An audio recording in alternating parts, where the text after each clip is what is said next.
السلام علیکم ورحمۃ اللہ وبرکاتہ۔ آج ہم پڑھیں گے کہ غسل جو ہے وہ کس طرح کیا جاتا ہے، غسل جو ہے کن کن صورتوں میں واجب ہوتا ہے، اور ایسی کیا چیز ہے اگر غسل میں نہ کی جائے تو آپ کا جو ہے غسل ٹھیک نہیں ہوتا، اور ایسی کیا چیزیں ہیں کہ آپ پاکی تو حاصل کر لیتے ہیں لیکن آپ کو ثواب نہیں ملتا۔ جیسے کہ میں نے آپ کو بتایا کہ پاکی حاصل کرنے کے لیے غسل کیا جاتا ہے۔ اب وہ ناپاک چیز کیا ہوتی ہے جس سے آپ ناپاک ہو جاتے ہیں؟ ایسی کیا چیز ہے کہ جس کی وجہ سے آپ کو غسل کی ضرورت پیش آتی ہے، یعنی غسل کرنا، نہانا، یہ کیوں پیش آتا ہے؟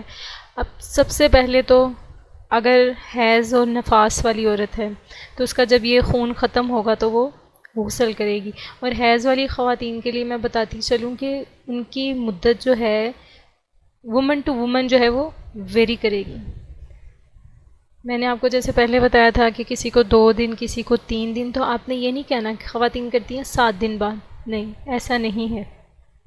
تو یہ جو ہے وہ بہت بری بات سمجھی جائے گی کہ آپ اگر تو آپ کو نہیں علم تو علم حاصل کرنا چاہیے، اس پر بھی آپ کی قیامت والے دن پکڑ ہوگی اگر کوئی یہ کہتا ہے کہ مجھے علم نہیں تھا۔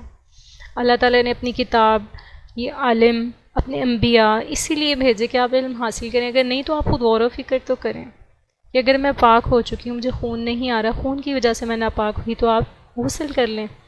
اس کے بعد جنابت، اگر کوئی شخص جنبی ہے، خواہ انزال ہو جائے یا نہ ہو، تو اس کو غسل ضرور کرنا چاہیے، واجب ہو جائے گا اس پہ غسل۔ اس کے بعد چاہے شہوت سے یا بغیر شہوت سے احتلام ہو جائے، نیند کی حالت میں اگر جو ہے منی خارج ہو جائے تو بخاری 282 کے مطابق جو ہے وہ غسل واجب ہو جاتا ہے، یعنی احتلام جب ہو نیند کی حالت میں آپ پر غسل واجب ہو جائے گا۔ انزال نہ ہو، چاہے انزال ہو لیکن آپ جنبی ہوں تو جنابت کی صورت میں بھی آپ پر غسل واجب ہو جاتا ہے۔ اس کے بعد مسلمان جو ہے اس کو موت کے بعد غسل دیا جاتا ہے۔ بخاری 1252 حدیث تھی، اور کافر جب اسلام لے کر آتا ہے تو تب بھی وہ غسل کرتا ہے، بخاری 4372 حدیث تھی۔ اب غسل جو ہے اس کے لیے کیا کرنا چاہیے؟ سب سے پہلے تو انما الاعمال بالنیات، اعمال کا دار و مدار نیت پر ہے۔ آپ نے زندگی میں کوئی بھی کام کرنا ہے، سب سے پہلے اپنی نیت سیٹ کرنی ہے آپ یہ کام کس لیے کرنے جا رہے ہیں؟ سب سے پہلے اللہ سبحانہ و تعالیٰ کی رضا کے لیے، نمبر 2 ثواب حاصل کرنے کے لیے۔ آپ دنیاوی کام بھی کرنے جا رہے ہیں نا، آپ اپنی نیت کے ذریعے سے اس سے ثواب حاصل کر سکتے ہیں۔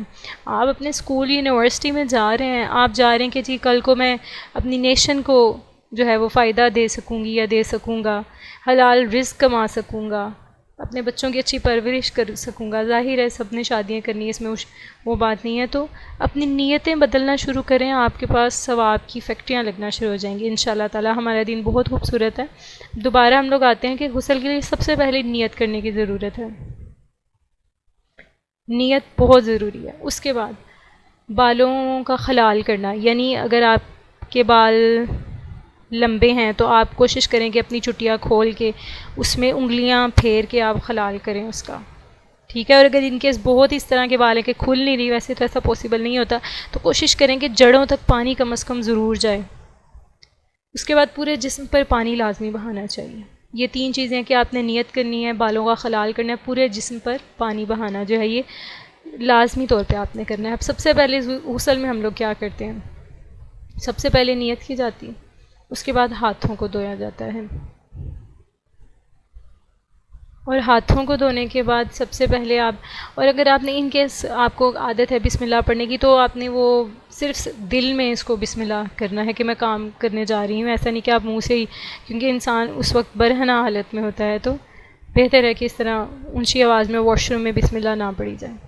دونوں ہاتھوں کو دھویا جائے سب سے پہلے، اس کے بعد ہاتھوں کو کیوں دھویا جائے؟ تاکہ اس کے بعد جو بھی آپ کام کرنے جا رہے ہیں اپنے ہاتھوں سے کرنا ہے، تو ہاتھوں کی گندگی کہیں اور نہ لگ جائے۔ اس کے بعد آپ نے استنجا، یعنی اپنے پرائیویٹ پارٹ جو ہیں اس کی نجاست دور کرنی ہے۔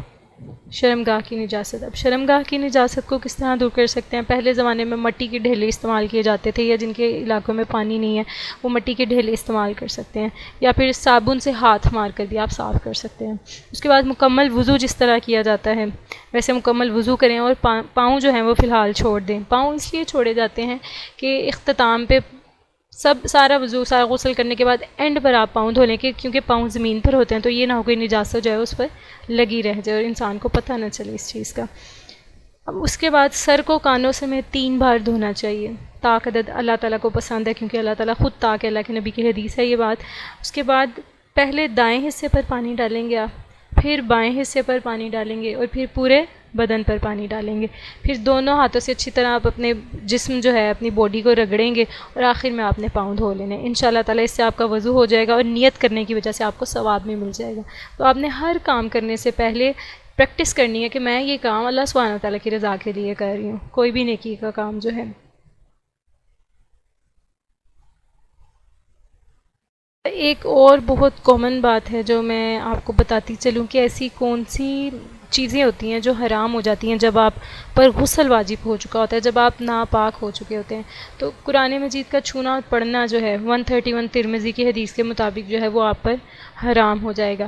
لیکن ڈیجیٹل جو علماء کہتے ہیں کہ ڈیجیٹل قرآن پاک جو آپ کے پاس موبائل میں ہوتا ہے وہ آپ پڑھ سکتے ہیں، کیونکہ وہ پکسل سے مل کر بنا ہوتا ہے، اور اس میں ٹچ جو ہے اسکرین پہ کیا جا رہا ہوتا ہے، تو آپ وہ پڑھ سکتے ہیں. تو اپنی قرآن کی روٹین انشاءاللہ تعالیٰ آپ نے نہیں چھوڑنی. اس کے علاوہ سورۃ نساء 43 کے مطابق نماز پڑھنا بھی آپ پر واجب نہیں رہے گا، آپ وہ چھوڑ دیں گی. ظاہر ہے حیض والی خواتین جو ہیں پھر وہ نماز اور روزہ نہیں رکھتی ان دنوں میں. استحاضہ والی خاتون بھی ہے جو اگر تو اس کو مسلسل استحاضہ کا خون آتا ہے، بیماری کی وجہ سے خون آ رہا ہے، تو پھر اعلیٰ درجہ یہ ہے کہ ہر بار نیا وضو کر لے. اگر اس میں بھی پریشانی ہے تو کم از کم اتنا پورشن جو ہے وہ صاف کر لیا کرے، یا کم از کم 2 نمازوں کے بعد یا 3 نمازوں کے بعد ایک بار دوبارہ غسل کر لیا کرے. 3 نمازوں کے بعد 2 نمازوں کے بعد، مطلب کوشش کرے، چونکہ اس کو بیماری کی وجہ سے مسلسل خون آ رہا ہوتا ہے اپنی شرمگاہ سے، تو ایسی افضل یہ ہے. لیکن اگر اس کو اس سے بھی بیماری میں تکلیف ہو یا اپنے مرض کے بڑھ جانے کا خطرہ ہو تو انشاءاللہ تعالیٰ ایسی خاتون کے لیے رخصت ہوگی.